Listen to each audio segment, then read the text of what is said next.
جس میں سب سے پہلے ایک طویل جو ہے وہ حدیث پاک کا خلاصہ پیش کیا گیا کہ محشر کے اندر جب اتنا بڑا دن ہوگا، لوگ پسینوں کے اندر اسی طرح اور جو ہے وہ گرمی اور لوگوں کے حبس کی وجہ سے تنگ آئیں گے، تو اب لوگ کہیں گے کہ ہمیں ہمارا حساب کتاب شروع ہو، کہیں جہنم میں پھینکا جائے، کچھ نہ کچھ کیا جائے، یعنی اگلا مرحلہ جو ہے وہ شروع کیا جائے۔ تو پھر وہ جو ہے وہ مختلف انبیاء علیہ السلام کی شان میں ہوتے ہوئے آقا علیہ السلام کی بارگاہ میں آئیں گے، تو اس وقت اللہ تعالیٰ مخلوق کو نبی کریم صلی اللہ علیہ وآلہ وسلم کی شان دکھائے گا کہ جو آج منکر ہیں وہ بھی مان جائیں گے کہ یہ کائنات جو ہے وہ حضور علیہ السلام کے صدقے اللہ تعالیٰ نے بنائی اور آخرت بھی حضور کے صدقے میں ہی ہوگی۔ اب اس حدیث پاک کے اندر ویسے تو نبیوں کی بھی شان ہے اور آخر میں علماء کرام کی بھی شان بیان کی ہے، اس حوالے سے میں مزید چند احادیث آپ کی بارگاہ میں پیش کرتا ہوں۔ طبرانی اوسط کی حدیث پاک ہے، نبی کریم صلی اللہ علیہ وآلہ وسلم نے ارشاد فرمایا اللہ تعالیٰ قیامت کے دن بندوں کو اٹھائے گا تو علماء کو ان سے علیحدہ کر دے گا، یعنی عام بندوں سے علماء کو علیحدہ کر پھر فرمائے گا اے علماء کے گروہ، میں نے تمہیں عذاب دینے کے لیے اپنا علم عطا نہیں فرمایا، جاؤ میں نے تمہیں معاف فرما دیا۔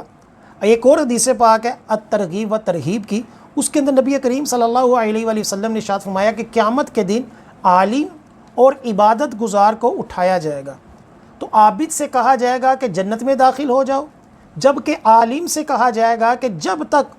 ان لوگوں کی شفاعت نہ کر لو تم ٹھہرے رہو، یعنی عابد کو جنت میں بھیج کر علماء کرام سے یہ کہا جائے گا کہ تمہیں اس لیے پیدا نہیں کیا، تمہیں اس لیے اپنا علم نہیں دیا کہ تمہیں جہنم میں ڈالا جائے، بلکہ تمہیں معاف کیا، اب جنت میں بعد میں جانا، پہلے لوگوں کی شفاعت کرو۔ اب علماء کرام جو ہوں گے اپنے چاہنے والوں، اپنے دیگر عقیدت مندوں، اپنے محبت کرنے والے جنہوں نے ان کی خدمتیں کی ہوں گی، وضو کروایا ہوگا، مشکل وقت میں ان کا ساتھ دیا ہوگا، بلکہ یہاں تک کہ کسی نے کسی عالم کا فقط امامہ برکت کے طور پر پکڑا ہوگا کہ چلیں یہ وضو کر لیں، کسی طرح بھی خدمت کی ہوگی تو وہ بھی آ کر عرض کریں گے تو عالم ان کی بھی شفاعت فرمائیں گے۔ اسی طرح یہ بھی پتہ چلا کہ جب یہ علماء کی شان ہے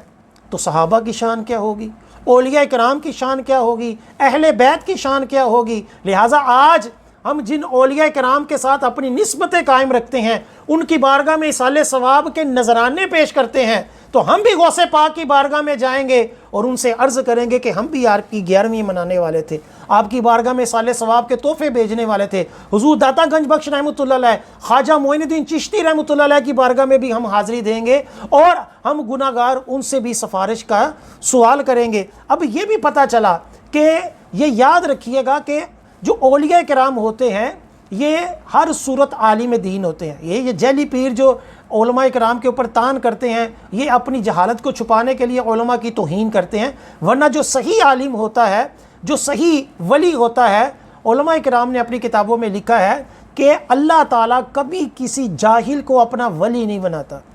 جس کو اللہ تعالیٰ کے آداب ہی نہیں پتہ، اللہ تعالیٰ کی شان و صفات کا ہی نہیں پتہ، شریعت کا ہی نہیں پتہ، پاکی پلیدی کا ہی نہیں پتہ، تو کیا وہ اللہ کا کبھی محبوب بن سکتا ہے؟ نہیں،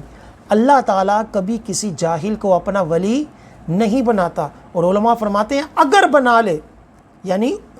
اصول یہ ہے کہ اللہ تعالیٰ کبھی کسی جاہل کو اپنا ولی نہیں بناتا، لیکن اگر کسی کے اوپر کرم فرما دے اور وہ جاہل کو اپنا ولی بنا لے، اب اس کو جاہل نہیں رہنے دیتا بلکہ اپنی جناب سے بغیر پڑھے اللہ تعالیٰ اس کو علم لدنی عطا فرماتا ہے اور وہ جو ہوتا ہے عالم بن جاتا ہے۔ ہم نے کئی ایسے اولیاء کرام کی سیرتوں کو پڑھا ہے کہ وہ باقاعدہ انہوں نے درس نظامی نہیں کیا، باقاعدہ عالم نہیں تھے، لیکن جب اللہ تعالیٰ کا قرب پایا تو اللہ تعالیٰ نے ان کو عالم بھی بنا دیا بلکہ عالموں کا امام بنا دیا۔